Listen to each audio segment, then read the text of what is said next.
तो फिगर वाले क्वेश्चन हमने कर लिए थे, अब हम अरिथमेटिक टेस्ट करेंगे, ठीक है।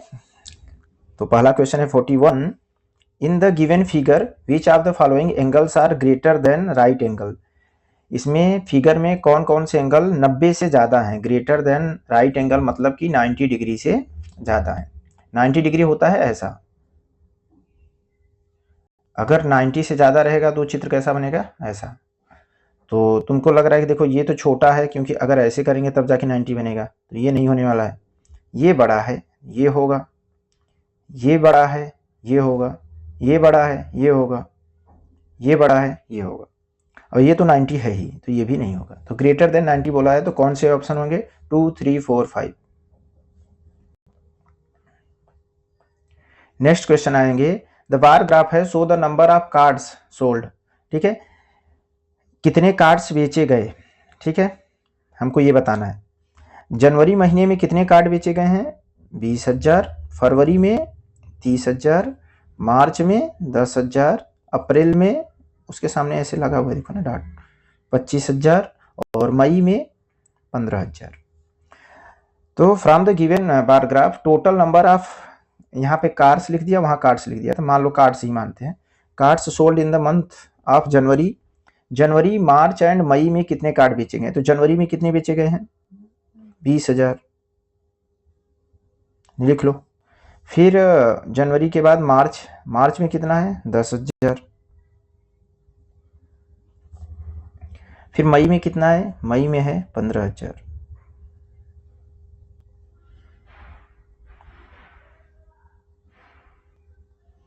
टोटल कितने कार्ड बेचे गए, 45,000।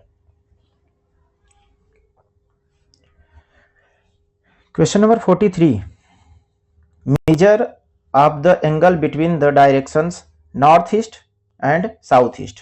North east and south east के बीच में डायरेक्शन और एंगल मेजर करना है। अब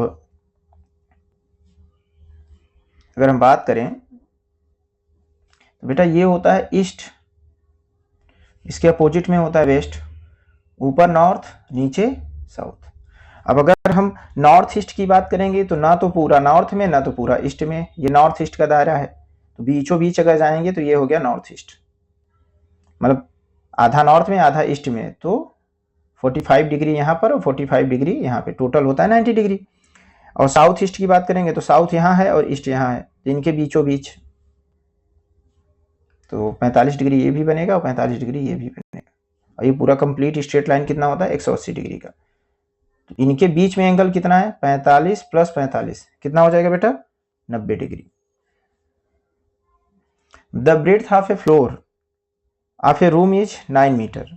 अगर कोई एक रूम है जिसकी चौड़ाई 9 मीटर है और लंबाई अभी नहीं दिया है, इट रिक्वायर्स टाइल्स, इसमें छोटे छोटे टाइल्स लगाए गए, और ऐसे कितने टाइल्स लगेंगे यहाँ पे, 7500 टाइल्स। कितना लगेंगे, 7500 टाइल्स लगेंगे, तो ये पूरी एरिया को ढक देंगे, पूरा इस एरिया को क्या करेंगे, ढक देंगे इस फ्लोर के।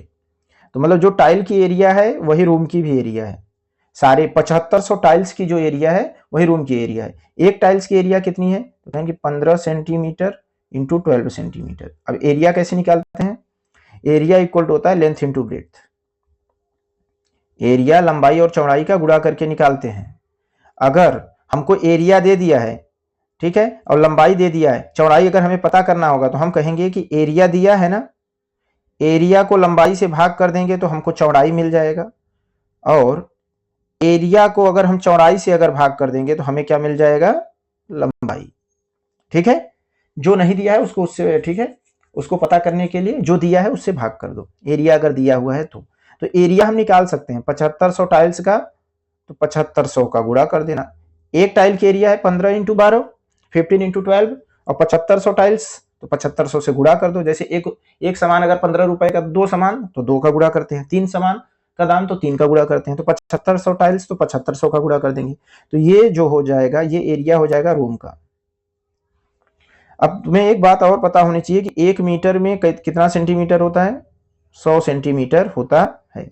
अगर मैं बोलूं कि 1 मीटर लंबा और 1 मीटर चौड़ा रहेगा तो वो कितना हो जाएगा, कहेंगे 1 मीटर, मीटर 2 बार गुणा करने पर मीटर स्क्वायर होता है, तो 1 मीटर की जगह पर मैं 100 सेंटीमीटर लिख सकता हूँ। फिर 1 मीटर की जगह पे 100 सेंटीमीटर। तो ये 100 गुणा करेंगे तो 10,000 हो जाएगा। 10,000 सेंटीमीटर स्क्वायर होगा। 1 मीटर स्क्वायर बराबर 10,000 centimetre square. 100 centimetre 100 centimetre, centimetre centimetre centimetre square. 2 zero 2 zero तो टोटल 4 जीरो और 1 1 जा 1। ठीक है बेटा। तो अब तुम 9 मीटर को क्या में बदल सकते हो? 900 सेंटीमीटर में। ठीक है। तो अगर मैं कहूंगा कि इसका एरिया बताओ तो तुम कहोगे 900 सेंटीमीटर इंटू लंबाई। अब ये एरिया किसके बराबर होगी? एरिया ऑफ टाइल्स के बराबर होगी। तो एरिया ऑफ टाइल्स, अगर हम टाइल्स जो है, एक टाइल्स के एरिया में 7500 का जब हम गुणा कर दिए तो पूरे रूम की एरिया आ गई। तो रूम की एरिया को मुझे किससे भाग कर देना है? चौड़ाई से। जब चौड़ाई से भाग कर दूंगा तो लंबाई मिल जाएगा। एरिया पता हो गया ना, उसको चौड़ाई से भाग कर दो, लंबाई मिल जाएगा। ठीक है। तो हमने 900 से भाग कर दिया सेंटीमीटर में बदल करके, हमारा आंसर जो आएगा वो सेंटीमीटर में आएगा, फिर उसको मीटर में बदल लेना। ठीक है। तो 0 0 से हमने काट दिया दोनों जीरो को, फिर 3 से कट किए तो 3 3 जा 9 और 3 4 जा 12, फिर 3 5 जा 15। तो बेटा ऊपर बचा 4 5, तो गुणा कर लो, 5 4 जा 20। अब 75 इंटू 20 करना है तो कितना होगा? 1500। 75 दूना 150 और एक जीरो और भी है। 1500 सेंटीमीटर। 100 से भाग कर दो बेटा, कहाँ में बदल जाएगा? मीटर में। तो कितना आएगा? 15 मीटर। तो लंबाई कितनी आएगी? 15 मीटर। फिर आया a shopkeeper bought some pencils at the rate of 48 रुपए पर दर्जन। एक शॉपकीपर ने बॉट मीन्स खरीदा, कुछ पेंसिल खरीदा है, रेट क्या है? 48 रुपए पर दर्जन। मतलब कि 12 पेंसिल का दाम कितना है? 48 रुपए। And sold them at the rate of 4.5 रुपए पर पेंसिल। और 4.5 रुपए पर पेंसिल बेचा तो 12 पेंसिल का दाम क्या होगा? अगर एक बेचा है, ये तो कॉस्ट प्राइस है, कॉस्ट प्राइस मतलब खरीदा था। अब सेलिंग प्राइस मतलब होता है बेचना। तो एक पेंसिल को कितने में बेचा? 4 रुपए 50 पैसे में। मैं कहूंगा 12 पेंसिल को कितने में बेचेगा? तो 12 से गुणा करोगे तो 12 इंटू 4.5, तो कितना आने वाला है?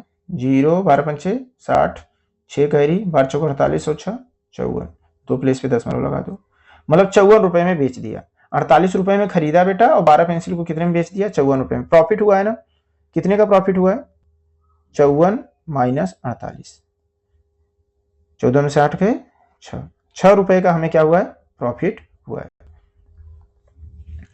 तो 6 रुपए का हर दर्जन हमें कितना का प्रॉफिट हो रहा है? हिज प्रॉफिट पर दर्जन, एक दर्जन में 6 रुपए मिल रहा है हमें। Perimeter of a rectangle ABCD is. Rectangle ABCD का मुझे पेरीमीटर पता करना है बेटा। लंबाई दिया है 3 और चौड़ाई दिया है 4। ठीक है। और डायगोनल की लंबाई कितनी है? 5। डायगोनल से हमें क्या लेना देना है? वैसे भी अगर तुम पाइथागोरस पढ़ोगे तो पाइथागोरस में ये कहता है कि अगर ये ट्रायंगल है, क्या है? ट्रायंगल है। अगर ये 3 है, ये 4 है, तो 3 का स्क्वायर प्लस 4 का स्क्वायर ये बड़े वाले के स्क्वायर के बराबर होगा। अब 3 का स्क्वायर क्या होता है बेटा? 3 का स्क्वायर मैंने बोला और प्लस 4 का स्क्वायर ये बड़े वाले के बराबर होगा। मतलब मैंने इसका नाम कर दिया ए बी सी, तो मैं बोलूंगा ए सी स्क्वायर के बराबर होगा। अब 3 का स्क्वायर 9 होता है और 4 का स्क्वायर क्या होता है बेटा? 16। तो 16 और 9 कितना होता है? 25। तो ए सी स्क्वायर इक्वल टू 25, और 25 का मतलब होता है 5 का स्क्वायर। ए सी स्क्वायर मतलब 25 और 25 मतलब 5 का स्क्वायर। तो दोनों तरफ से अगर हम स्क्वायर स्क्वायर हटा देंगे तो ए सी इक्वल टू मुझे क्या मिलेगा? 5। तो देखो 5 है भी ये। तो अगर नहीं दिया रहेगा तो अगर राइट एंगल ट्रायंगल है, ये राइट एंगल ट्रायंगल है, तो हम ऐसे पाइथागोरस से निकाल सकते हैं। इसका क्या नाम है? पाइथागोरस। ठीक है। ये पाइथागोरस मालूम मैंने सिखा दिया, लेकिन यहाँ पर तुम्हें पाइथागोरस लगाना नहीं है। यहाँ तो तुम्हें पेरीमीटर निकालना है, और पेरीमीटर का मतलब है कि लंबाई चौड़ाई बार बार ऐसे ही पूरा जोड़ लो। मतलब यहाँ से शुरू करो, ऐसे ऐसे जाओ, फिर ऐसे जाओ, पूरी बाउंड्री का चक्कर मारो। तो तुम कहोगे एक बार 4, एक बार 3, 4 3 12, और फिर से यहाँ 4 और फिर 3, तो 4 4 3 7, 4 3 7, 7 7 14, 4 3 12 में कर दिया था, 4 3 7, तो 7 7 14 आया। तो फार्मूला भी होता है 2 इंटू लेंथ प्लस ब्रेड्थ। मतलब बेटा 2 का गुणा कर दो, क्योंकि 2 बार लंबाई आने वाली है, 4 यहाँ पर और 4 यहाँ पर, और 2 बार चौड़ाई। तो लंबाई कितनी है? 4 और चौड़ाई कितनी है? 3। कहेंगे 2 इंटू 4 3 कितना होता है बेटा 7, तो 7 दूनी 14, तो पेरीमीटर कितना आएगा 14 मीटर। फिर आया हमारा क्वेश्चन 11,250 स्क्वायर टाइल्स हैं। स्क्वायर टाइल्स मतलब कि लंबाई चौड़ाई बराबर है, उसे स्क्वायर टाइल्स कहते हैं। ईच ऑफ साइड कितना है उसका 20 सेंटीमीटर, उनके साइड कितने हैं 20 सेंटीमीटर, ये भी 20 और ये भी 20, ये हो गया square tiles. Have been paved, paved माने उनको बिछाया गया है, इन अ रेक्टेंगुलर कोर्टयार्ड, एक ऐसे मतलब कोर्टयार्ड रहा होगा, ठीक है, बरामदा या गलियारा, ठीक है, या आंगन, वहां पर इसको बिछाया गया है ऐसे टाइल्सों को, ठीक है। कितने टाइल्स को बिछाया गया 11,250 टाइल्स को। ऑफ लेंथ उसकी कितनी है कोर्टयार्ड की 25 मीटर लंबा है अगर कोर्टयार्ड, तो उसका चौड़ाई कितना होगा। तो जब ये अभी एक क्वेश्चन में रूम में टाइल्स बिछा रहे थे, बिल्कुल उसी तरह से इसको क्वेश्चन को करना है। जब तुम चौड़ाई निकाल लेना तो फिर पेरीमीटर निकाल लेना, पेरीमीटर ऑफ द कोर्टयार्ड। तो चलो पहले निकालते हैं। एक टाइल्स की एरिया क्या होगी, तो तुम कहोगे 20 इंटू 20, स्क्वायर है ना, वहां रेक्टेंगल था तो लंबाई और चौड़ाई अलग था, ठीक है, रेक्टेंगल में लंबाई चौड़ाई अलग हो जाती है लेकिन स्क्वायर में बराबर होती है। तो एरिया आ गई लंबाई, ये लंबाई हो गई, ये चौड़ाई हो गई, लंबाई इंटू चौड़ाई। फिर कितने टाइल्स हैं बेटा, कहन ऐसे 11,250 हैं, तो 11,250 से गुणा कर दो, तो ये हो जाएगा area of courtyard, area of, अब जहां ये बिछाया गया है ये उसका एरिया हो गया, ठीक है, कोर्टयार्ड का, जहां खुले में इसको बिछाया गया है, ठीक है, आंगन में, बगीचे, बरामदा में। अब उस बरामदा की एरिया एक और तरीके से निकाली, एक तो ये टाइल्स की एरिया जोड़ के निकाली जा सकती थी, दूसरा है उसकी लंबाई और चौड़ाई का गुणा करके, तो लंबाई और चौड़ाई का गुणा करेंगे, तो लंबाई तो कितना दिया है 25, चौड़ाई नहीं दिया है। तो अगर हमने बोला था कि अगर चौड़ाई पता करना है तो एरिया को लंबाई से क्या कर दो, भाग कर दो, एरिया को लंबाई से भाग कर दो, और अगर मुझे लंबाई पता करना है तो एरिया को काहे से भाग कर दो, चौड़ाई से, ठीक है। तो ठीक है, एरिया तो हमको पता है क्या कहते हैं कोर्टयार्ड की, मैं टाइल्स के एरिया से गुणा कर दिया, तो 11,250 टाइल्स लगे थे, एक टाइल्स की एरिया थी 20 इंटू 20, तो टोटल टाइल्स से जब गुणा कर दिया तो टोटल एरिया आ गई, क्योंकि यही टाइल्स तो पूरा बिछाया गया था। एक बात का ध्यान देना है, 1 मीटर में मैंने बताया था कि 100 सेंटीमीटर होता है, कितना सेंटीमीटर होता है 100 सेंटीमीटर, तो 25 मीटर में कितना सेंटीमीटर होगा 2500 सेंटीमीटर होगा, कितना सेंटीमीटर होगा 2500। तो तुम कहोगे कि ठीक है मुझे चौड़ाई नहीं पता है लेकिन हाँ लंबाई पता है 2500, उससे मैंने भाग कर दिया, मैंने कौन सा फार्मूला लगा दिया, ये वाला, ठीक है, कि एरिया पता था और मैंने लंबाई से भाग कर दिया। मेरा अब 0 0 है, कट कर लो, ओके ठीक है, 1 0 से ये 0 कट गया, 1 0 से ये 0 कट गया। अब 25 है, 25 से डायरेक्ट चाहे इसको काटो और चाहे 5 से काट लो, तो कहोगे 5 5 25, और 5 से इसको काटूंगा तो 5 दूनी 10 आएगा, फिर 1 और 2 मिलके 12 हो जाएगा, फिर 5 दूनी 10 आएगा, फिर 2 और 5 मिलके 25, तो 5 5 25 हो जाएगा और 0 1 हो जाएगा। फिर 5 से काट लेंगे तो कहेंगे 5 चौक 20 हो जाएगा, ठीक है, फिर 2 बचा रहेगा, 2 5 25, तो 5 5 25 और फिर 0, तो 450 और 2 दूनी 4, तो 450 इंटू 4 होगा, ये ब्रेड्थ है। फिर 4 0, 4 पंचे 20, 2 कैरी, फिर 4 चौक 16 और 2 18, ये होगी चौड़ाई, इतना सेंटीमीटर 1800 सेंटीमीटर, इसका मतलब होगा 18 मीटर, कितना होगा 18 मीटर। तो चौड़ाई मिल गई मुझे 18 मीटर। तो बेटा अब तुम पेरीमीटर तो निकाल ही सकते हो, क्या फार्मूला था 2 इंटू ब्रैकेट के अंदर लेंथ प्लस ब्रेड्थ, तो कहेंगे ठीक है 2 इंटू लंबाई कितनी है 25 है और चौड़ाई कितनी है 18 है। अच्छा अभी ये आंसर पेरीमीटर में मत लगा देना, पेरीमीटर नहीं है, ये तो 18 आया है उसकी चौड़ाई। फिर कहेंगे 2 इंटू 8 5 13, 1 कैरी, 2 1 3 1 4, तो 43 आया। अब 2 से 43 का गुणा करेंगे, 2 तिहाई 6 और 2 चौक 8, तो टोटल पेरीमीटर कितना है बेटा 86 मीटर, कितना आया 86 metre.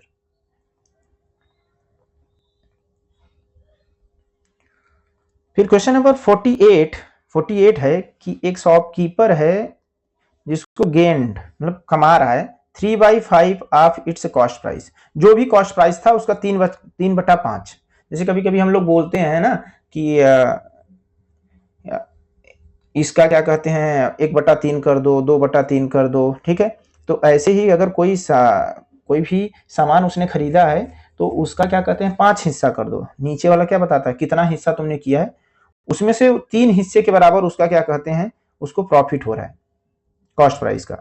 On the selling a mobile phone, एक मोबाइल फोन को बेच रहा है, कितने में बेच रहा है 6000 रुपए में बेच रहा है। तो कॉस्ट प्राइस क्या होगा मोबाइल फोन का, मोबाइल फोन का तब दाम क्या रहा होगा 6000 में जब बेच रहा है तो उसको कितना प्रॉफिट हो रहा है 3/5 हो रहा है। ठीक है, क्वेश्चन तो आ गया होगा। तो मैंने कहा ठीक है भैया कॉस्ट प्राइस क्या कहते हैं, कितना था, कहन नहीं पता है, कहन एक्स मान लो, कहन कितना था, कहन एक्स मान लो, कहें कि अब क्या कहते हैं प्रॉफिट कितना हो रहा है, कहें प्रॉफिट तो बताया है कि जो एक्स रुपए था उसका 3/5 हो रहा है, कॉस्ट प्राइस का 3/5 हो रहा है। कहें तो सेलिंग प्राइस क्या होगा, कहें सेलिंग प्राइस होता है कि कॉस्ट प्राइस में प्रॉफिट जोड़ दो, कॉस्ट प्राइस में प्रॉफिट जोड़ दो। तो कहें कॉस्ट प्राइस एक्स था और प्रॉफिट 3/5x,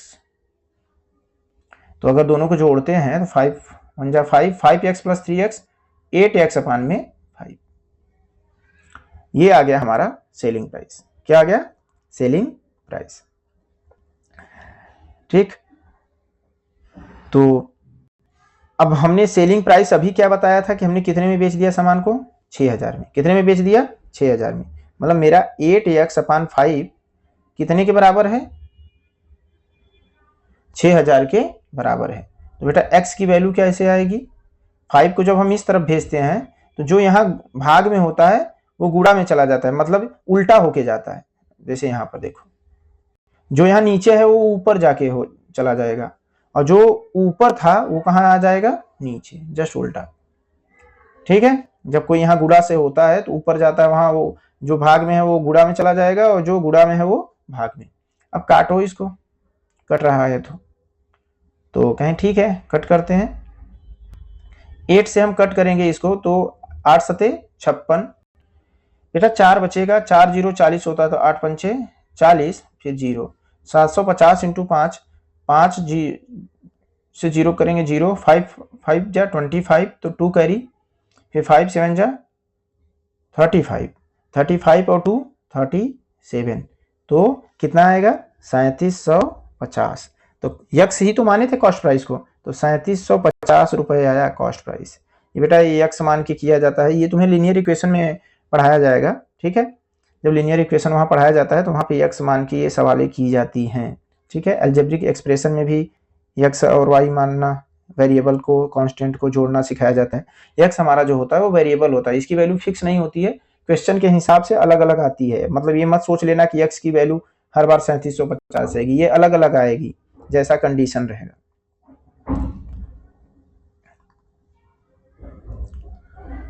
अब आया इफ a = 6 है, a बराबर अगर 6 है तो हमें पता करना है देन a/a + 4। देखो ये भी हमारा क्वेश्चन लीनियर इक्वेशन जैसा ही है या अलजेब्रिक एक्सप्रेशन कह दो, जहां पर तुमको वेरिएबल दिया है a बराबर 6।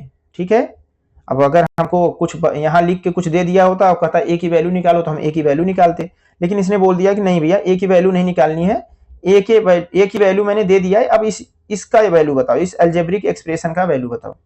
मैंने कहा ठीक है a = 6 है तो a की जगह पर 6 रख दो, a की जगह पर 6 रख दो, a की जगह पे 6 रख दो, उसके बाद सॉल्व कर दो। मैंने a की जगह पे 6 रखा जब तो क्या आया 6/6 + 4 क्या हो गया 10, प्लस 6 + 2 तो कितना आया 8, और 12 - 2 तो कितना आया 10, फिर -3/10। अब अगर ऐसा क्वेश्चन लिखा होता तो बहुत सरल रहता, a लिख के लिख दिया तो बच्चों से नहीं बन रहा था। अब देखो इसके तो डिनोमिनेटर भी सेम है, एलसीएम भी नहीं निकालना है, प्लस प्लस है जो उनको जोड़ लो, 8 6 14, 14 में से 3 घटा दो, 14 में से 3 घटाएंगे तो क्या आता है 11/10, सॉल्व, इजी था ना।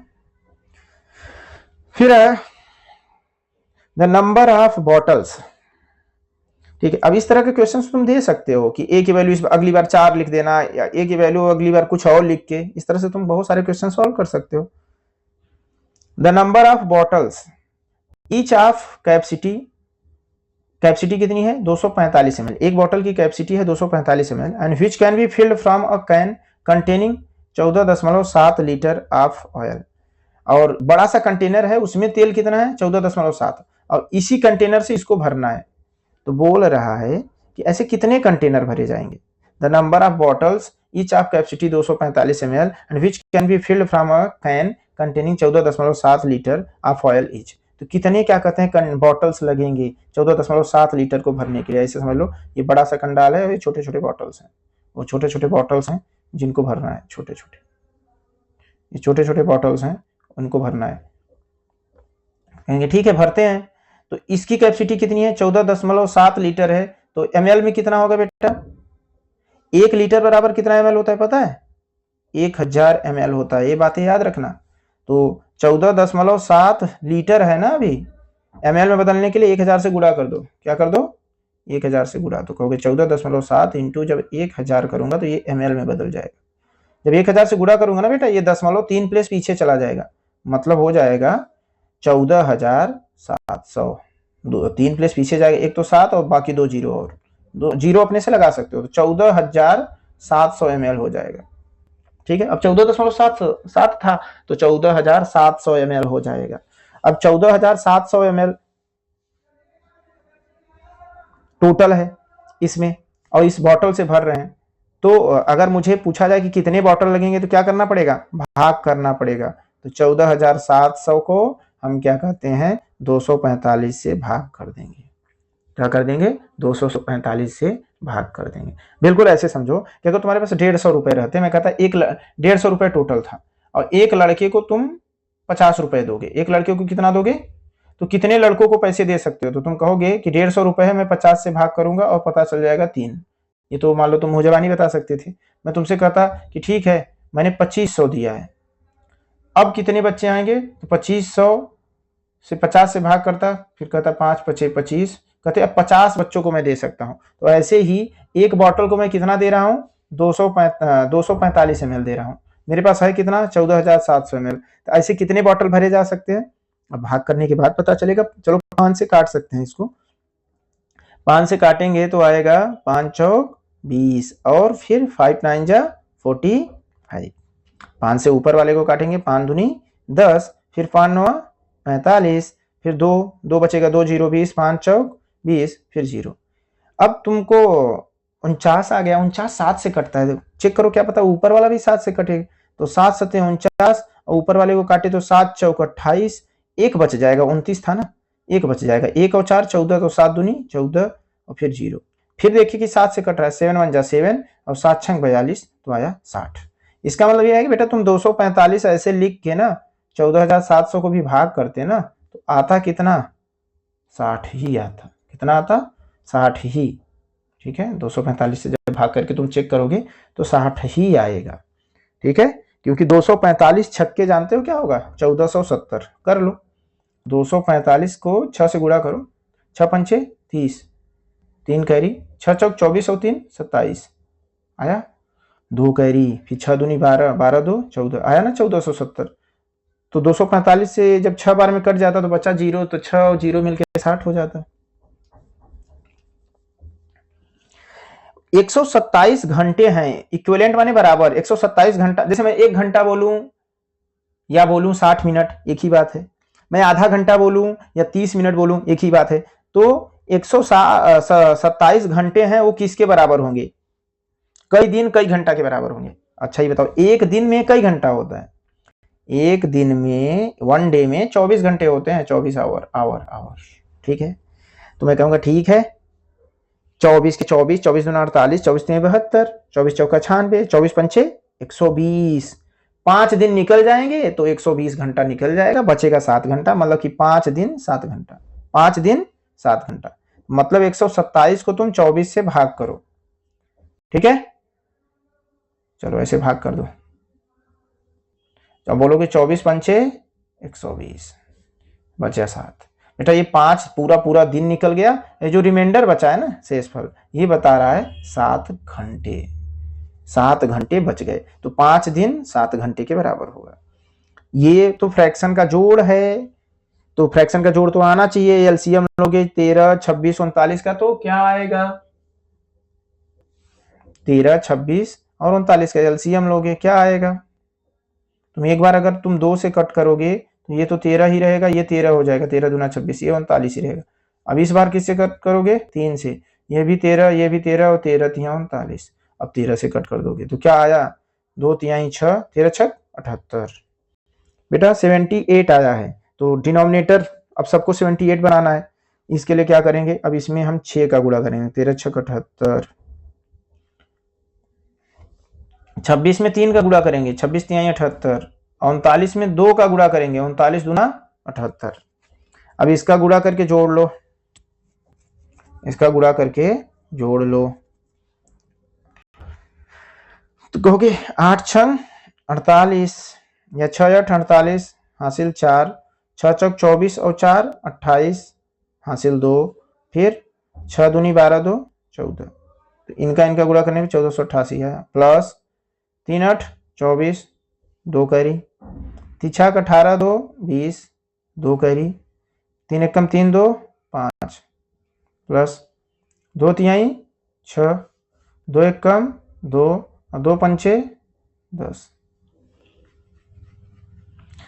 अपान में बेटा क्या होगा, 78 78 78। डिनोमिनेटर तो सेम कर लिए हैं, अब जोड़ लो इनको, 6 4 10 10 8 18 1 कैरी, फिर आएगा 2 0 और 8 8 2 10 1 11 1 कैरी 1 कैरी, फिर 5 4 9 1 10 1 कैरी 1 कैरी, 1 1 2 और 1 3 और नीचे क्या होगा 78। अब इसको कट कर लो, समझ रहे हो ना, क्योंकि देख रहे हो ना सबके डिनोमिनेटर 13 13 13 है, मतलब कि 6 से तो ये ऊपर नीचे कटने वाला है, तो 6 से काटो, 6 एकम 6 और 6 तिरिक 18, ऊपर काटो 6 पंचे 30, फिर 0 वाले लेके जाओगे, 1 है तो फिर 1 और 8 दोनों मिल जाएगा तो 6 तिरिक 18। तो 503 अपान में 13, कौन सा आंसर है, ऑप्शन बी। फिर है डेसिमल, अब दशमलव के सवाल। डेसिमल है 0.125, इसको हम फ्रैक्शन के रूप में लिखेंगे तो क्या करेंगे बेटा, मैंने बोला है कुछ नहीं करना है, अपान में 1 लिखो, 3 प्लेस पे दशमलव है तो 3 प्लेस से दशमलव हटाने के लिए 3 जीरो से गुणा करना पड़ेगा, 1 लिख के 3 जीरो से ऊपर नीचे दोनों में गुणा कर दो। जब बेटा यहाँ ऊपर करोगे ना तो ये दशमलव भाग जाएगा, ये बन जाएगा 3 प्लेस पीछे चला जाएगा 125 बन जाएगा, और नीचे 1 से गुणा करोगे तो 1000 बन जाएगा, मतलब 125 अपान में 1000 हो जाएगा। डायरेक्ट अगर हटाना चाहते तो ऐसे भी लिख सकते थे 0.125, ये दशमलव हटा दिया भैया, 3 प्लेस और नीचे 3 जीरो लगा दिया 1 लिख के। अब अगर ये कट रहा है तो काट लो, कट रहा है तो काट लो, तो कहेंगे ठीक है कट रहा है, 25 से कट रहा है, 25 पंचे 125 और 25 से ये कट रहा है, 25 चौका 100 और फिर 25 चौका 100 के बाद 1 जीरो बचा तो जीरो लिखिए। 5 से भी कट रहा है, कहन काट लो, 5 1 जा 5, 5 8 जा 40, अब क्या आया 1/8। इनको डेसिमल में बदलना है, the decimal form of the fraction, ऐसा फ्रैक्शन दिया है उसको डेसिमल में, मतलब भाग करके डेसिमल में बदलो। क्या करना है, कर लो, भाग कर लो, 125 से 152 को भाग कर दो। अब कहोगे 1 एक बार जाएगा, 2 बार तो जाएगा नहीं, 125 बन जाए 125। अब 12 में से 5 गया बेटा तो क्या आएगा 7 आएगा, और यहाँ पर क्या रहेगा 4, 4 में से 2 गया 2, अब 27 ही ना बचा, तो 2 बार तो ले नहीं जा सकते थे।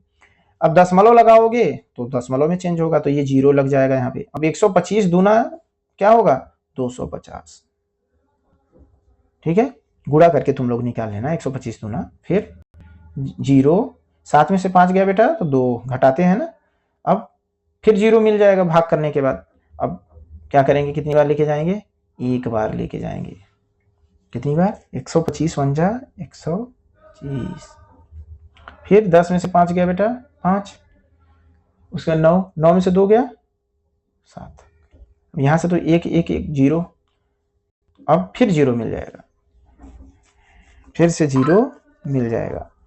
अब कितनी बार लेके जाओगे 6 बार, कितनी बार लेके जाओगे 6 बार, 6 बार लेके जाओ।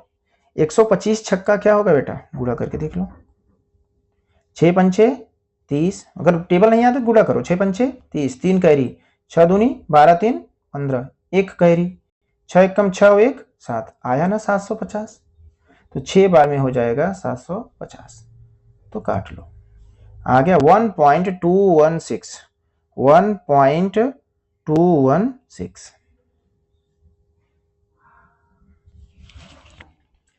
नेक्स्ट क्वेश्चन हम देखेंगे, the total number of factor of 36 are. Factor पूछ रहा है कि 36 के कितने फैक्टर होंगे, आता है ना लिखना। 36 किससे किससे भाग हो जाएगा, तो 1 सबका होता है, फिर 2, फिर 3, 4 से भी कटता है, 5 से नहीं कटेगा, 6 से कटेगा, 7 से नहीं कटेगा, ठीक है, 8 से नहीं कटेगा, 9 से कटेगा, पता है ना, फिर 10 से नहीं, 11 से नहीं, लेकिन 12 से कटेगा, 13 से नहीं, 14 से नहीं, 15 से नहीं, 16 से नहीं, 17 से नहीं, 18 से कटेगा, ठीक है, फिर डायरेक्ट 36 से कटेगा।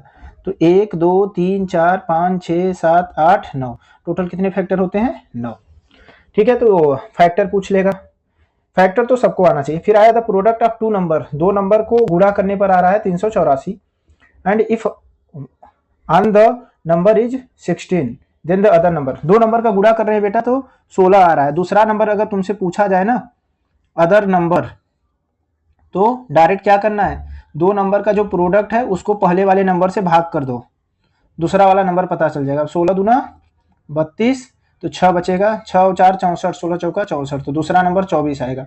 अब गुणा करके भी देख लो, 24 में 16 का गुणा करो, देखो क्या आता है, 16 चौका 64, 6 कैरी, और 16 दूना 32 और 6 38, आया ना 384।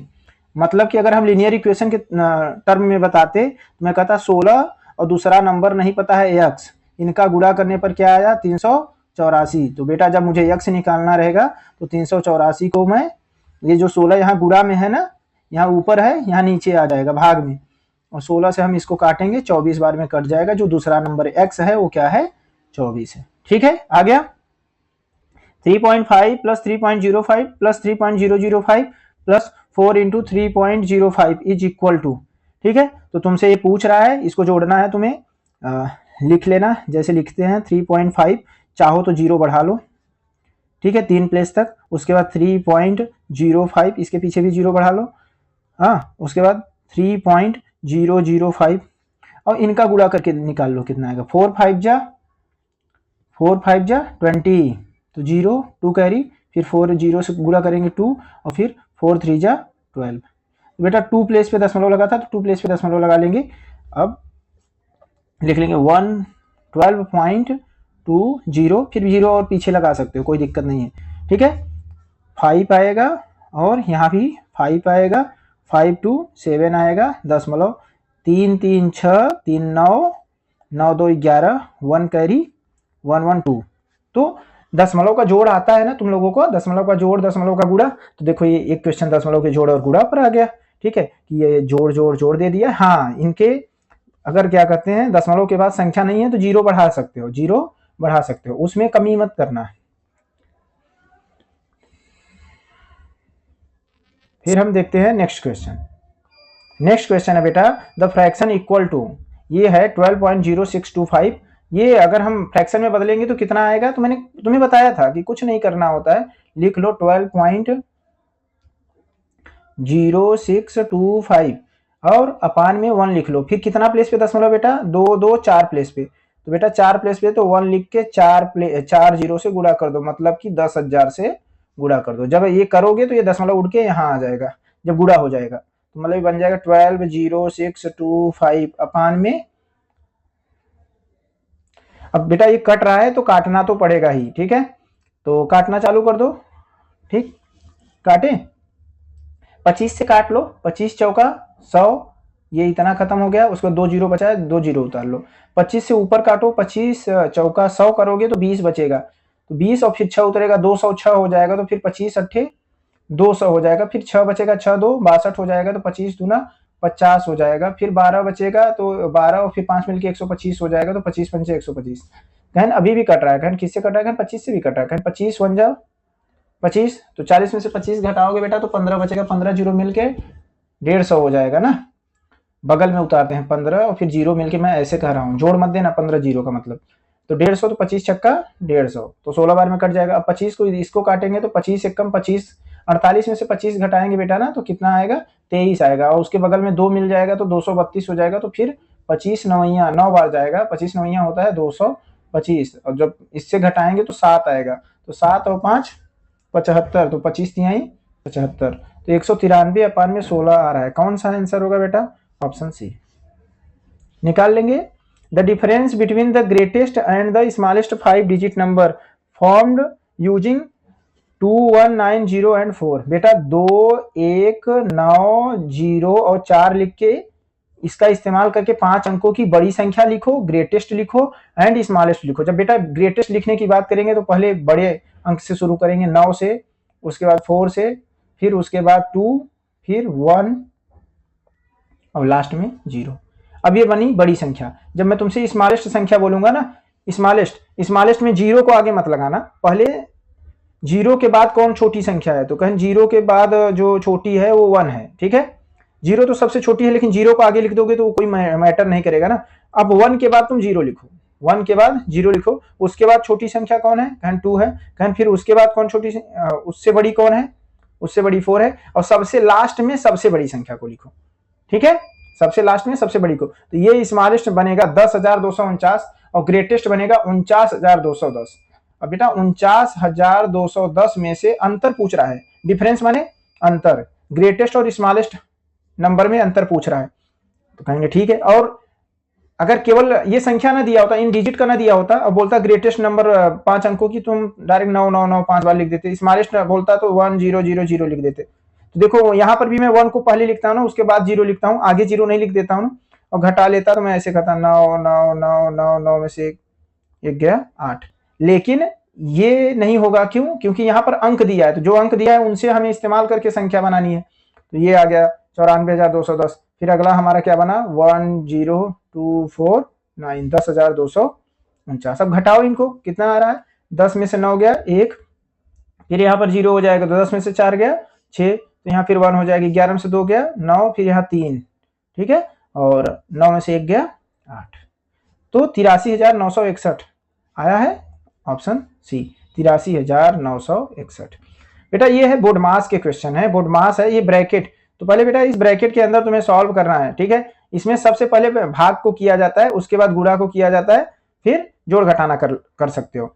तो हम अगर देखें तो यहाँ गुणा है, तो इनका पहले गुणा करो, 36 तिहैया, या फिर कहो 7 त्रिक 21 और 21 छक्का, 21 छक्का होता है बेटा 126, हासिल 12, फिर 21 तिहैया 63, 63 और उसमें 12 जोड़ोगे तो 63 2 65 और 10 75, माइनस करना है 5 दूनी 10, क्या करना है 5 दूनी, गुणा कर लेने के बाद माइनस करना, ऐसा मत घटा देना, 7 में से 5 गया 2 लिख देना, ऐसा मत करना, ठीक है। पहले गुणा कर लेंगे, गुणा खत्म हो जाने के बाद, और फिर यहाँ है 17 प्लस, ठीक है, और उसके इन सबको फिर भाग करना है किससे, 1/7 से।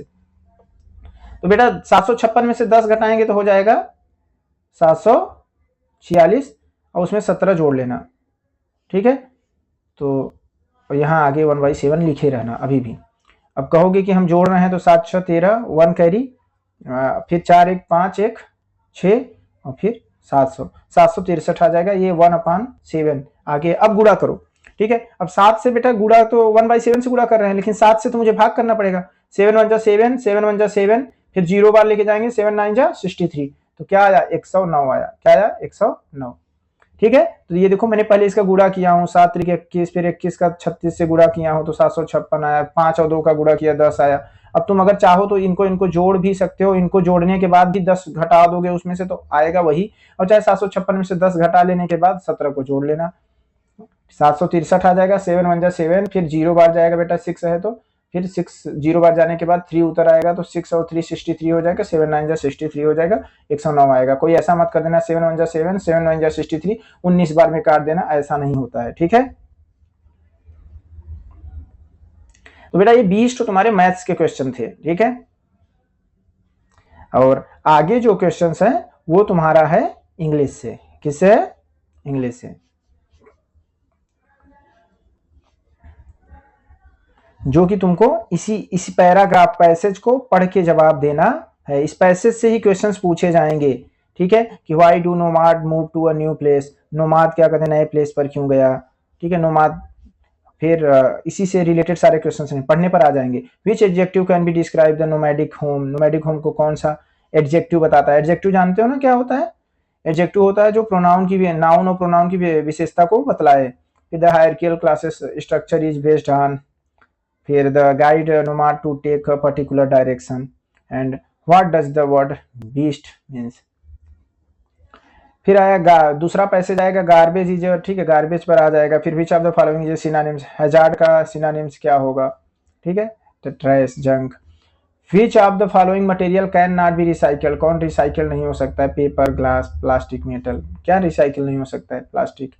विच of the following is not an advantage of making a composite pit. फिर which of the following word is an antonyms, antonyms, synonyms antonyms जानते हो ना, सिनोनिम से मतलब होता है कि पर्यायवाची, बिल्कुल एक जैसा उनके शब्द। एंटोनिम से मतलब होता है विपरीत शब्द, समानार्थी, समान अर्थ जिनके हो। जैसे तुम पापा बोलते हो, ठीक है, पिताजी बोलते हो, ये एक ही बात है। बाप बोलते हो, एक ही बात है। What happened to the disposed material at the recycling centre. फिर पैसेज 3 इसी तरह से तुमको 5-5 नंबर के ऐसे एक एक पैसेज आएंगे और 20 क्वेश्चन तुम्हारे पैसेज से रहेंगे।